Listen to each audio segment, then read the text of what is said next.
Welcome back to Shit Creek Survivors, where we share stories of resilience, explore tools for resilience, and remind you that no matter how deep the water gets, there's always hope. Today, we are joined by Melissa Swonger, who's going to open up about her powerful journey through trauma, PTSD, and how kindness became her path to healing. Melissa is not only going to share her story, but she's also going to walk us through a practical checklist that you can use to navigate crisis, which is a step-by-step guide for those moments when life feels overwhelming and you just need a way forward. Let's dive in. Just to recap that we're talking to Melissa Swonger, who is a trauma-informed coach, author, and researcher who have lived what she teaches after a devastating Achilles injury that doctors said would leave her unable to walk again. She refused to give up. From a wheelchair to summiting mountains, I got to hear what mountain. Melissa turned her pain into purpose. She's now the founder of the Sage Hill Project, helping transform trauma into strength through nervous system regulation, narrative reframing, and aligning goals with the true self. Welcome, Melissa. So just to get us going, Melissa, if you would introduce yourself to our listeners and kind of give us a little background on yourself and how kind of life began. Yeah, well, long before the Achilles injury, I was kind of born into trauma, epigenetic trauma, medical trauma, abuse and dysfunction with a narcissistic parent. And I was the youngest of 6 kids. And so I grew up under stress and trauma, not knowing that that was rewiring my brain for protection instead of connection. And so that made it really difficult it made all developmental milestones difficult, but nobody really realized it because our family had this facade and we were well connected in the community, or so it appeared. But behind closed doors was kind of a horror story. And so going through life really not knowing what to trust, being gaslit, being told one thing, telling the world it, and then having a pathological liar for a mom come behind you and say, none of that was true. And you're like, wait a minute. And so by the time I get to be an adult, we had grown up in the church. Every time the doors were open, my mom actually was on staff at one of the churches and my dad was an usher.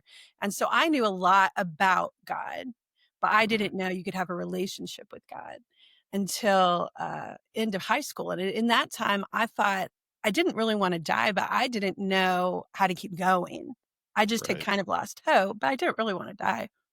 And the Lord showed up. I can look back on my life now after soul healing transformation, that he was at all of those points along the way, whether I realized it or not at the time. Yep. And fast forward to several highlight moments. One of them being when I was 19, I spent a summer in Kansas City in a tag house between the Bloods and Crips. And we actually had to move to a church across the way because a tag house isn't really the safest place to be, but 3 of us, because I didn't want to be home for the summer. I thought I had kind of outstayed my welcome at all my friends' houses the summer before. And I thought doing missions and ministry would be a great way to spend my time. And I wanted to be discipled, but my life was too messy. Like church kind of judged my life to be too messy to be officially discipled or be on their staff, like as an intern. So, who didn't was these 2 guys who were friends of mine who decided just on a whim with zero guidance, zero oversight to go serve the kids in the inner city who had food insecurity when school was out, who didn't have supervision, and they needed a female to make that work. They thought, well, let's be responsible about this and have a female for the female kids. And then they were 2 guys. And so we did that because my messy life didn't matter there. Right. And the Lord showed up in ways. There was a girl who was 13 who lived with me and who would come and stay with me. She had a horrible story. She was basically raising 2 5-year-old twins. And I realized in that moment, she didn't want to be at her house for the summer. Guess who else was there? Because I didn't want to be at my house for the summer. And we had so much more alike than we had different, even though on paper we looked different. Like in real life, we had so much alike. And I left there with her saying, you're going to leave like everybody else the day I left. Went back to College Hill, story life. And I thought, my efforts mean nothing. They're a drop in the ocean. Mm. So I hardened my heart and just was like, let's go get what you can. Like, I was wired to win and not trust people, only trust yourself and go get it. But there was this dichotomy because I was also wired to slay bullies and be for the underdog. And so there was just this war within me. Mhm. And that started the transformation. I committed career suicide at 20 when I took this coveted internship at a huge ad agency. It was put on a big pizza account for the nation.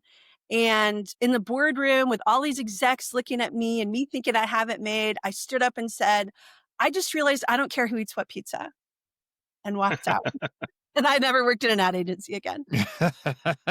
That's a good But walkout. yeah, and I walked out. And then I thought, well, I went to an import-export firm and the same drive, right? We're going to try this again. We're going to try to be a badass. We're going to try to do, we don't care what dead body parts we leave along the way to the top, corporate warrior. And I Yeah. was on track to be the youngest CEO ever in this organization. I graduated college in 3 years, overachieving just to put my past behind me and try to outrun it. Right. Yeah. But I still had that bully slaying, do the right thing, be for the underdog. So when the corporation wasn't paying the little people, this is back when you had to save things on like floppy disks, right? There wasn't like the digital saving things. I had backed everything up and went to the CEO, slammed his door and said, if you don't pay them, I'm going public. And he was like, you're on track to be the youngest CEO. What are you doing? And I'm like, well, we agreed on a mutual termination. The little guy got paid. And that was the last time I worked there. So it's like, what are you doing with your life? Right. And I'm only in my 20s. Mm-hmm. Fast forward, I have my first daughter. And the day I held her, what I realized for the first time in my life was that I loved a person more than I love myself. And I didn't even know if I loved myself at that time. I didn't know what love Right. was really, but I love this human being more than I love myself. And I had seen 105 ways not to parent or love people. And I'd never seen one way to do it right. Right. So in that moment, that sacred moment, I just begged God for wisdom because I knew a whole lot about the Bible. James 1:5 says, let any of you who lack wisdom ask and will be given to you generously without condemnation. And I begged him for it. And I wish I could tell you in that moment, sunshine and roses, there was a download of wisdom and my life changed. But it took a few years and a few heartbreaks and a few crises of faith. And then he largely answered that prayer through a woman named Laura Casper, who became my mentor. And I was just kind of dropped into at the feet of these spiritual giants. That's And awesome. they did soul healing ministry. It was her, and it was a group of other women, one a very seasoned therapist who became my therapist. But they would go to the war-torn regions of South Sudan and Uganda and places where horrific things are happening and bring the soul healing, soul transformation power of God to them. And nothing weird, nothing out of your just ordinary people sitting and opening a space to really sit with people and listen and intercede for them. Mhm. And so I was changed by that. And you would think, well, there's this huge catalyst. I'm now being reparenting my inner child through her. And she was being the grandparent to my children. And in the middle of this, and my husband went back to school. He was in his medical residency. And in the middle of all of these things, and you think life's taken a turn, the back of my Achilles was severed traumatically. And it didn't heal. It nicked an artery, nicked nerves, and all of these surgeries, it wouldn't heal. I had this, it just kept getting worse. I had a gaping wound in the back of my ankle. Oh man. And they were like, we need to amputate your leg. And I said, whoa, no. And I had PT friends and OT friends saying, you're going to do better if we just amputate your leg and put a prosthetic on it. And I said, no. They said, well, you'll never walk without assistance again. Wow. And How did you sever it? well, it was Yeah. a shopping cart, actually. Oh wow. So if you look at the shopping carts now, they have these tubular wheel chassis. They used to have sharp angle iron wheel chassis. I remember. And I wasn't the first accident with them that was big, but I was one of the bigger ones. And so after that point, my goal was to make sure they don't keep manufacturing that way. When I found out that they just Right. thought paying for the medical bills was easier than paying for all the retrofitting that would need to happen, Right. we made sure that they changed it. Awesome. But now I have 4 kids, a husband who is knee-deep in medical residency, and, my house wasn't ADA accessible. I was crawling through my house. I had a child, my 3rd daughter. My youngest 2 were surprised, and they're only a year apart. And I had a 3-year-old and a 4-year-old, and the 4-year-old was really sick. Turns out she has celiacs, but we didn't know that till she was 7. So she's, like, vomiting constantly. She's in pain. It was a bad deal. And she's in the hospital, and I have this moment of just being so frustrated. I have a manual wheelchair. Why I never got an electric wheelchair, I will never know. But I had my 3 and 4-year-old like on my lap navigating the wheelchair. At this time, my 4-year-old was admitted and going through all kinds of hell. And I'm wired for protection, not connection. So I'm reverting during this time. I'm bitter.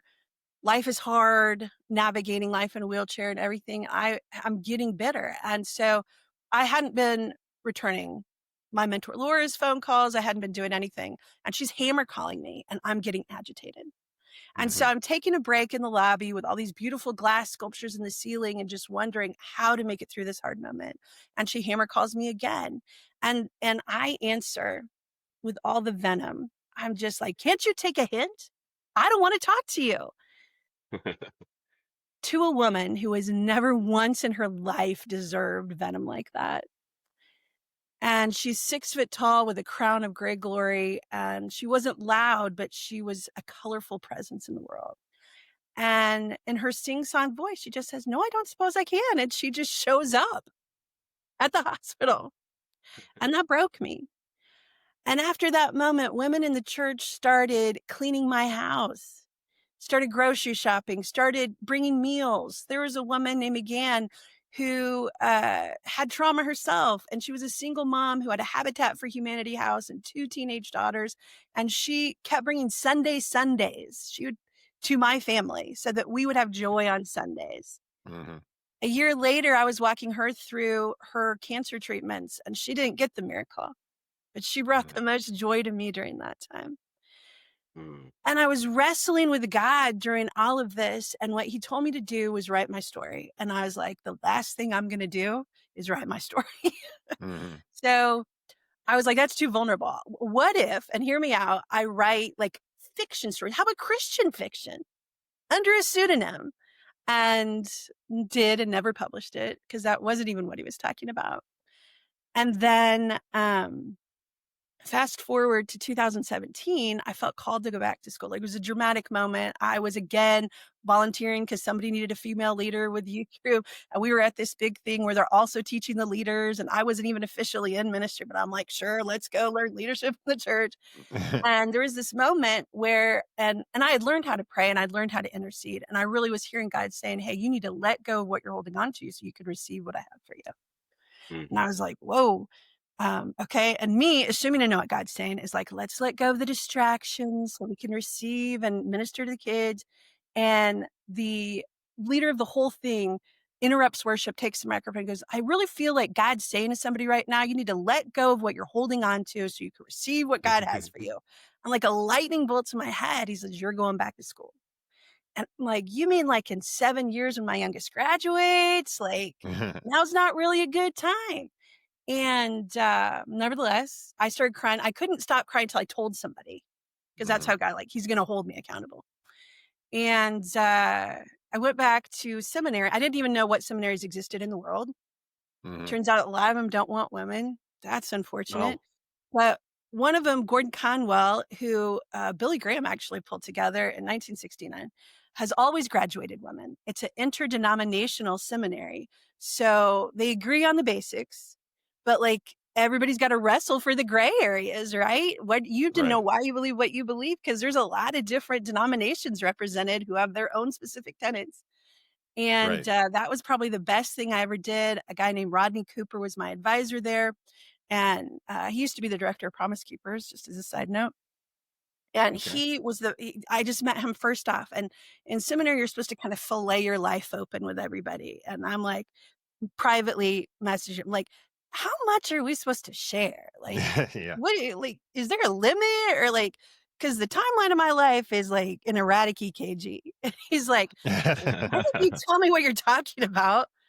And I did. And he's like, yours is a story that has to be told. And I was like, oh, yeah, no, maybe I'll just like teach for God and throw some of my anecdotes in. Fast forward, I did get my master's in seminary. I did a year of, in COVID, I did a year of evidence-based coaching at Fielding because I wanted to create spaces for other people to transform and be able to share their stories in the way I had and heal and introduce them to like how to walk with God through this, even when you don't trust Him or yourself, and kind of navigate those spaces and help them be successful in outcomes. And didn't stop there, went on to get my PhD and PhD candidate at Adler in psychology. And so going through all of these transformation things, I'm almost done. And my niece, who's only 15 years younger than me, and I helped raise her. We've always been close, suffering through a lot of trauma together. Last year, her youngest was diagnosed at 18 months with metabolic disorder that's terminal, Sandhoff, and they don't live to be 3, and he was 18 months. So I had put my life on hold, like nothing else mattered, and I moved in with them to love on her and her family and rock this died baby. That was horrific. We went through that, and I stayed 6 weeks after he passed, and they were trying to start moving on with their life, go back to work. I thought, well, I'm going to move back home. It seemed right. And on the 4.5-hour drive back, the psychologist within me thought I had done all the right things to make the good shifts. I went from summiting mountains to only being in a rocking chair. I went to eating healthy to door dashing every night, what other people had yet, so there was some positive shifts that I was going to start to finish my dissertation. So I pull into my garage, and before I can even get in the house, I fall through a trapdoor. Not figuratively, literally. So in Oklahoma, we have these tornado shelters built into the ground floor. Okay. And in my entire tenure in the house, it's never been unlocked because we're from the Midwest. We don't go in the storm shelters. We just have them. Right. And it had been unlocked and not relocked while I was there. And my left foot, which was my good leg, took one step and it started sliding forward. There's nothing to grab onto. And I fell all the way down into 4 splits, landed in a concrete and metal tomb. Broke my back in 2 places. Avulsion fracture in my pelvis, tore the hamstrings in my left leg, my good leg. And what in the world, Lord? And so I can't really use crutches because of my broken back.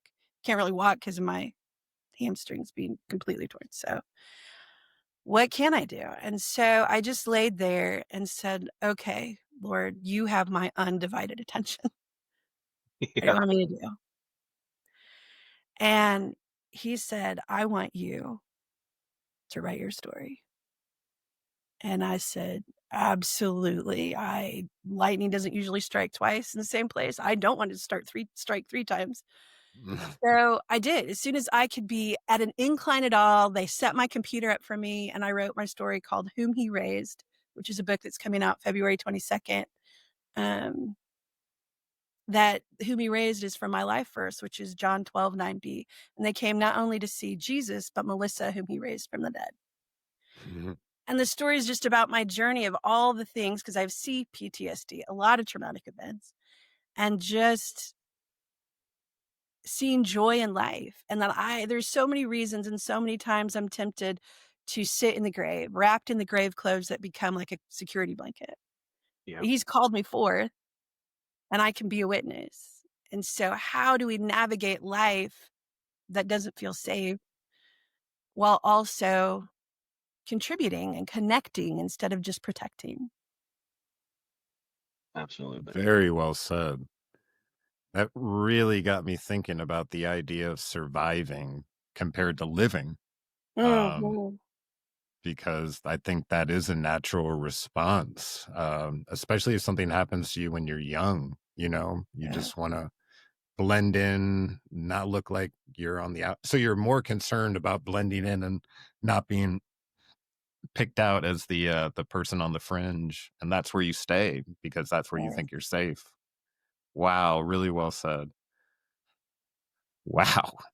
All right. Well, it sounds like you have quite a shit creek story. You know what I mean? So you're definitely in the right place. And what I'd love to hear about is what you were able to do after it looks like the book, when you created this sheet of kindness in crisis, quick actions to be kind to yourself and others, because you've actually graduated to a guideline for somebody, and that's amazing. That's Mhm. such a great tool.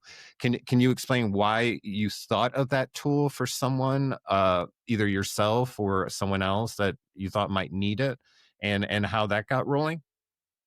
Yeah. Well, it didn't really start as a formal checklist, as most things don't. It's just this momentum that gets going. And what it really was the idea of radical kindness. Uh, So, my transformation happened because of people's radical kindness to me. And there's mm, actually a blueprint for transformation, especially for those of us who are wired for protection instead of connection. And I think that blueprint is found in two places. One, Romans 2. 1 through 4. Romans 2, 1 through 4. The first three, it's very interesting to me because I love this part. Paul is telling people, don't judge. Bottom line of those three verses is the judgment seat's locked up. Nobody's ever taking resumes. You don't qualify. So rip that up. All right. Because we tend to do that consciously and unconsciously, judging ourselves and others out Hmm. of or into situations, right? Based on our past or based Yeah. on what we see or based on what we see in the mirror, based on what we see when we look at other people. And like I said, when I spent that summer in the inner city, the emotional honesty was you could say whatever you wanted to about this 13 and 19-year-old, but the emotional honesty was we had a lot alike. Right. And so just giving up judging. And so if we're not supposed to judge, what we know about psychology is if you only tell your brain what not to do, don't think about an elephant. You're going to think about an elephant. So we Right. have to do more than just say what not to do. We have to see what to do. Okay, well, then the next verse, Romans 2:4 says, or do you not know that it's his kindness, restraint, and patience that leads to repentance? Repentance is just a change of heart or mind, a transformation. mhm, Right. So what leads to that? Kindness, patience, restraint. Well, restraint is power. There's no restraint needed if there's no power. So Mm. we have power to influence ourselves and others through our thoughts and behaviors, right? So there's no need for restraint if there's no power. So Right. exercising restraint and making a choice to be kind and patient. Well, where else do we see that, right? So the other thing that I believe is the other part of the blueprint. Jesus said when approached by the religious scholar in Mark 12:30 and to 31, he quotes the Shema, which is from Deuteronomy 6:4. It's still integral part of Jewish faith. Uh, and that is love the Lord your God with all your heart, mind, soul, and strength. That's the number one thing, right? So it's this Yeah. epic love triangle. And then in our English translation, we get it a little twisted because, and love others as yourself. And so we think we always have to put others first. But if Hmm. you read it, it's love others as yourself. There's no loving others if you haven't learned to love yourself. So Uh, love and knowing God first, and then learning to love ourselves well, who he created us to be in a godly love, not an egotistical love, not a self-centered love, but he created us with a purpose for a time such as this, uniquely qualified with personality traits, spiritual gifts, all of that, getting to know yourself and the positive traits, not mm. dwelling on the negative. Out of the overflow of that, we're better able to love other people in ways that point back to God. Wow. And so when you put that together with Romans 2, 4, kindness, restraint, patience, leading to repentance. Well, God is love, and that's from 1 John. And Jesus said, my disciples will be known by their love. And you go to 1 Corinthians 13 that says, love is patient, love is Mm. kind. mhm. right? Love doesn't boast. So Yeah. you get the whole things, right? And so I think we have a blueprint. Well, how does that translate to a checklist, a quick checklist, right? So it's a lot of explanation for this really quick checklist. But we don't know naturally how to sit with people or ourselves in crisis. Mm-hmm. So when we're experiencing trauma, whether it is reliving trauma, ruminating on past trauma, or whether we're catastrophizing in the future, or whether something's actively happening in the moment that's horrific, people tend to want to avoid it because our brains, our hippocampus, are not wired to be able to process negativity, right? We want to remove that out in order to give it a permanent home. And when we don't take time to process that, then our hippocampus holds on to it and keeps, when you're triggered, it keeps bringing up, hey, you want to process this now? Every time you say no, it just files it back and it's going to come back. And Yeah. so what can we do in the moment that equips us to not avert our glaze because of cognitive dissonance when seeing somebody go through trauma? Because they don't know what to do. So they're like, I don't know what to do. I don't want to make it worse. Let's just not do anything. Well, overcoming apathy, if you're a person who can walk alongside someone with trauma, but also the duality of being kind to ourselves because we beat ourselves up more than other people a lot of the time. Yeah, we do. Oh, yeah. And so just that quick checklist of 6 things on how to kind of restore hope, repair and reflect. Sometimes just it's your presence, right? That helps. Like, so it talks about being able to sit and the words aren't important. Like we think we're going to fix it with words or I don't know what to say. And you're like, well, you don't have to. It's your presence. The So there's ministry of women that presence. showed up at my house and were doing things without me asking. I was never going to ask for their help. Never. That's a trauma response. I know, but I was never going to ask for help. So when they just show up to fulfill the needs, like that's kind of how the checklist got started because it's like, well, what did I need for myself and others? And then when people ask me, I kept saying kind of these things in a nutshell. So I was like, why not just make a list to share? Yeah. Yeah, it's super important. And I'm definitely going to attach it to the episode so everyone out there can listen to it. But it starts with number 1, pause before you react. Number 2 is anchoring compassion, not control. Number 3 is name, normalize, and nurture. Number 4 is regulate before you relate. And then 5 is reflect and repair. And then 6 is return to hope. I think this is going to be such a powerful tool, even for me, to know that there's something to reference. Because a lot of times we try to talk about stuff like what to do in the moment. And we've also talked about tools like how to ground yourself and, using your senses, which you speak to in a couple of these. But yeah, having a list, because for someone who's had PTSD, who someone stands next to and says, you just got to find your new normal. Sometimes that is a crazy answer. You're like, what do you mean? I don't want a new normal. I just want to be me, So it almost feels like when people are trying to help you, it almost feels like they're pecking at you, but they're not. So as a control freak, having this list in my back pocket that I have accepted as like my rules almost of engagement, and that when something happens, boom, here's the first step in moving forward. I think that's super cool. I think something else you said that is super relatable to me is that, we're harder on ourselves than we are on anyone else. And we have to learn how to love ourselves. And one of the ways I've had to do that, whether things are going good or whether things are things are going in a way I don't understand, I've had to keep reminding myself, thy will be done. But at some point, a light bulb went off in me. It's like, how am I asking God for his will to be done in my life and not recognizing that everyone else that I'm critiquing in this world and the way they're living, God is working in their life too. Yeah.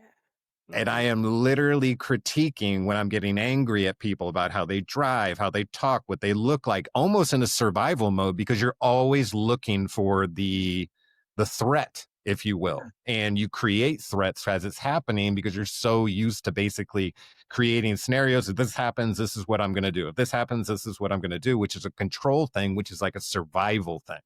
It's like, man, that was so well. You definitely cracked open my brain a little bit on that one. I know. I'm over here like speechless about it. I really am. It felt like you were talking to me, right?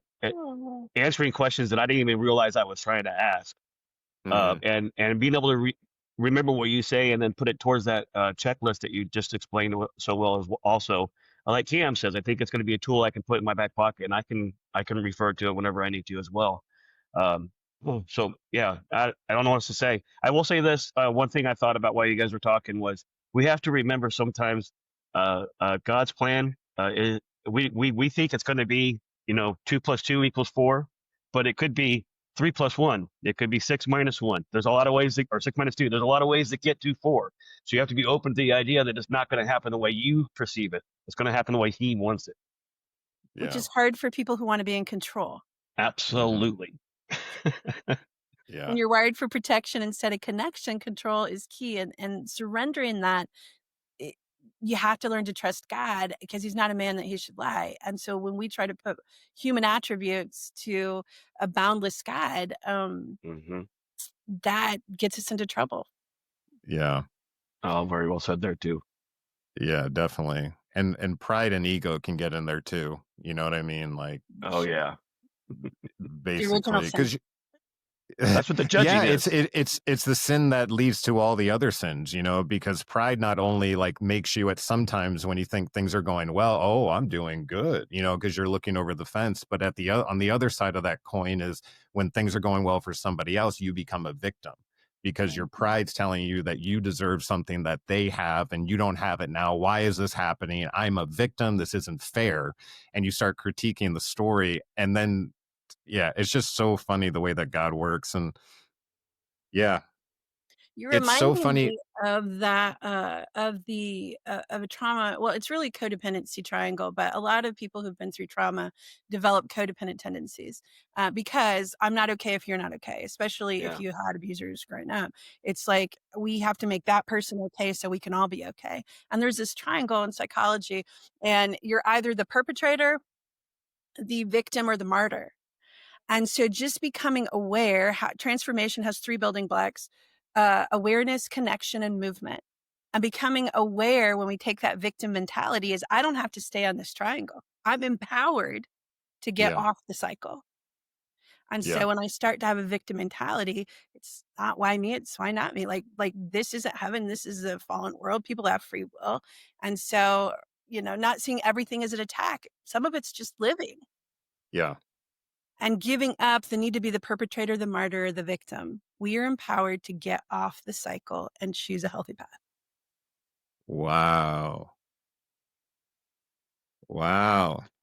That's definitely thinking outside the box. That's so important. I'm so glad you said that. Man, to all our listeners out there, definitely write that down. That was a mic drop. This is going to be like a three-time listen episode kind of deal, because there's a lot going on here. Even you can see it in Dennis and me. I'm like, oh. Well, I mean, it's scratching an itch you didn't even know you had, in a way. It's like you are answering questions that I wasn't even where I was asking, but it just said something to me. Right? I mean, I don't know how else to say that. I'm like speechless on this, and that's not normally me. No, not at all. Not at all. But in the best way. And it's so easy when things aren't going well in our lives to feel like a victim, to feel like we're being crushed. We look up at God, why? And usually it's because things aren't going according to our plan. And, I've learned that sometimes, actually almost all the time, God's plan is better than what you ever thought you could put together. But a lot of the times, before you can become that person, unfortunately, you have to be crushed into something that can be rebuilt. But we think that's like a penalty, when it's actually, we've kind of been chosen. It's almost like an honor, especially when you get out of it and you look back at it. What's even weirder now is I thank God for my story. Like, I thank God that I get to, that I was able to get through that, and that it was, I don't know. And I grew up with a dad in the DEA who was captured overseas and held, and I thought he was such a hero and all that kind of stuff. Little did I know, when I was praying, I want to be just like my dad. That means you got to go through what dad went through. You know what I mean? Yeah. Go through the trauma and all that kind of stuff to come out on the other end. Careful what you ask for. Exactly. But at the same time, it's like when you get to the point where you've become another person, you know what I mean? Like, you've become a totally different person, mentally, even physically. Every cell in your body has been reborn. Like it's crazy when you look back and look. What you were saying earlier is like, it only makes sense looking back. Hindsight is 2020 when you're like, that's an incredible story. But when you're actually walking through the valley of the shadow of death, or if you're on fire in that period, it is hard to entertain the thought like, this is going to change me into somebody great. You know, Right. it's just like, stop the pain, please. Like, stop. Why me? Why me? Why me? And then you get all the way through it and you're like, I couldn't have been the person I am now without going through that. And when I was asking, why am I the only one going through this when everyone else isn't? It was that I'm actually, in a way, special. Like, I'm actually, in a way, like going through something, ask and you shall receive, and you're going through it. I think that's really, really neat. And the whole, the what is it? The prayer footsteps in the sand doesn't make sense until you actually go through it. And you're like, Oh, you have to be carried. oh, yeah, Yeah. you have to be carried. I mean, because you are incapacitated. I mean, we're not talking about having a bad day. Like, we're talking about like you crawling around your house, like trying to figure out how you're going to handle all this. What am I going to do now? What am I meant for? And then just leaning in and trusting God. And it takes a long time too. Again, you can speak to that. It's not a light bulb. It's not a switch. It's like a kind of indication. Write Yeah. your story. And you're like, nah, no, that doesn't make sense. I'm not going to write my story. Yeah. You got me through all of this, but that probably no. You go into like negotiating. You're like, I'll do this, but maybe not that, and then you do this. And then a year later, he's like, are you done with that? All right, let's, He's so patient. I And know. I'm gaining ground here. And he's like, it's right back where we were. Yeah. It's right back the where we classic dad watching the kids, like the kids are just like, I want this now. I want this now. I want to drive. You're 12. I don't care. I want to drive, and what father would give the keys to a 12-year-old? Not many, so we got to kind of remember all that. Now, what would you say to someone out there listening who is feeling hopeless in this season? For whatever reason, they're just having trouble. Is there something you'd like to pass on? Yeah, I just think there's a lot of times in my life where I felt that way. Me being here is a testament to God getting me through, to the poem that you're saying, him carrying me through. Because when I was going through things, there was one time in my life around the time that I had talked about when my daughter was in the hospital, one of my husband's colleagues had said, man, if it wasn't for bad luck, y'all would have no luck. Right. And I still remember the moment he said that, and just the feelings of hopelessness and people trying to encourage me along the way saying, you made it through 100% of the things before, like you're going to get through this. And you're like, I know I can. I don't know if I want to. Like, Wow. I don't know if I want to keep doing this. And I think that's where I lived a lot. Like, I understand how strong I am, what a gift that is. And like, I do. And I don't take it for granted either. I don't mean to minimize that either. Like, I am strong. But also there are moments in my life where I've truly felt like, I know I can. I can do all things through God who gives me strength. I don't know if I want to. And being able to articulate that out loud to somebody who doesn't turn away from it, I think is key. If you're walking with somebody through something that feels hopeless, or somebody who's had a horrific last year, lost a child or whatever, and what can you say to that? You just have to show up and say, I'm here. I support you. I'm glad you're here today. And tell yourself one more day. We don't have to have it all figured out, right? So Right. what I've committed to myself in the moments where I didn't want to go on anymore was one more day. You can always make the choice, right? But what about one more day? Yeah. And when you have one more day and you decide, there's moments where you're like, I don't know if I want to make it one more day. Well, what's one reason today that you can anchor to? For me, I had my kids. What's the story going to be on the other side of your behavior or action that you're going to leave behind? Yeah. Because somebody's going to have to deal with it. If you don't care about anybody but yourself, then that's a different story. But like, find something you can care about in this world bigger than yourself. That's part of the vertical connection, vertical inward and outward connection. The first step is the vertical connection, something bigger than yourself, wherever you are on your faith journey. For me, it's God. But wherever you are on your faith journey, connect to something bigger than yourself. You are a part of this world that is bigger than yourself. Yeah. Start there. You're a Yeah. part of this world that's bigger than yourself. Get yourself a dog or a cat, something that is going to matter. Connect to something bigger than yourself. And then the inward connection, right? What's one thing I can do to honor myself in this moment? Yeah. And that's being kind to ourselves, right? That goes back to radical kindness. Radical kindness to ourselves starts with us. Be kind to Yeah. yourself. And then the number one thing I've done actually in my lowest points in my life, and there have been several, but I tell you what, the tried and true thing is this outward connection, which starts a movement to outreach. But that's kind of the catalyst between the, when we're doing awareness, connection, and movement. The last connection is outward, and that is kind of the bridge to movement.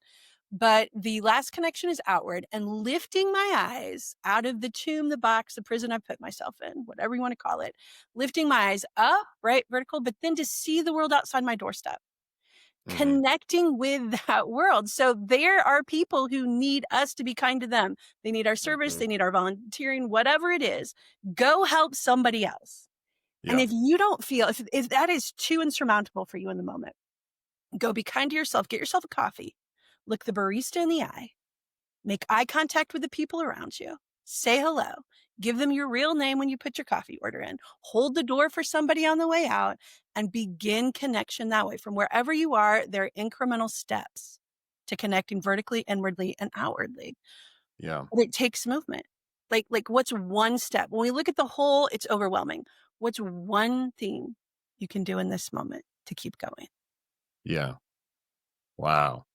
Thank you. Yeah, when you need to connect to a higher power, I've mentioned on here before, when I first got into the AA program, I was so toxic and all that kind of stuff, but I knew I couldn't do it alone. And someone literally suggested, well, from now on, this chair sitting next to you is your higher power. And I'm like, why is that? Because it's making better decisions than you. And so that was like the beginning of me to kind of like offloading just a little bit. Even my therapist, when I was, struggling that first year, she's like, leave some of those pains with me. I'm like, what do you mean? She goes, there's a box in that corner. I want you to go set something in there and you can pick it up in 2 days when you come back. But from here on out, I want you to let that go. Yeah, that's funny. Then you mentioned the second thing was self-connection, and somehow animals are really good at helping with that.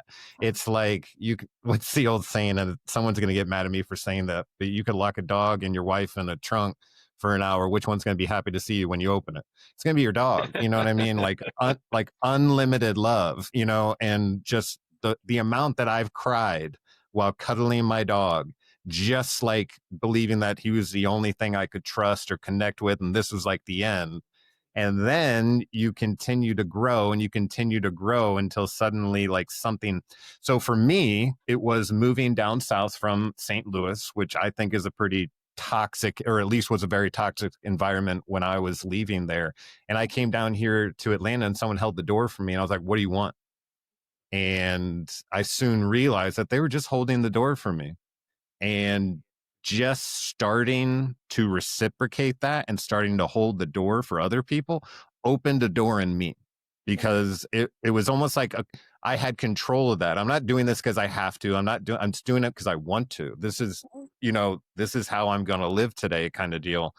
Man, wow. And you just nailed it all down to 3 perfect steps. So that's awesome. Thank you so much.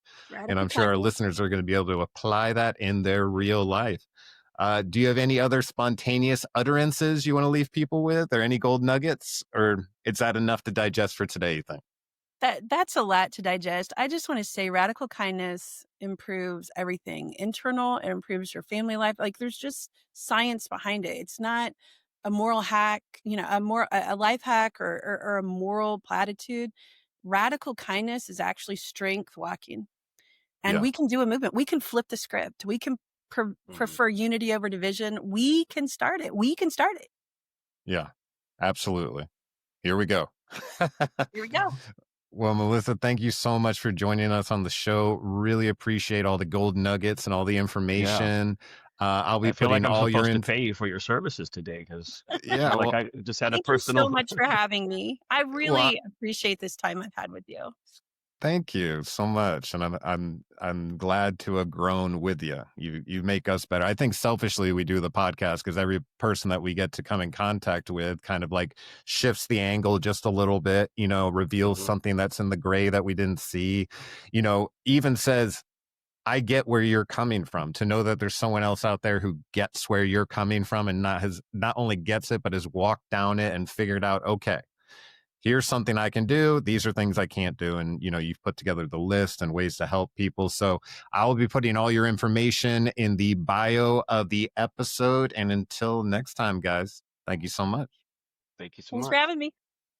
Melissa's story reminds us that even in our darkest moments, hope is never lost. It just needs faith, kindness, and a connection to be found again. If you or someone you love is struggling, don't face it alone. Reach out. There's strength in community and healing in shared stories. Thanks for joining us on Shit Creek Survivors, where we share stories of resilience, discover tools for resilience, and remind you that through it all, there's always hope. Don't forget to subscribe, share this episode with someone who needs to hear a little encouragement today, and keep paddling towards the light.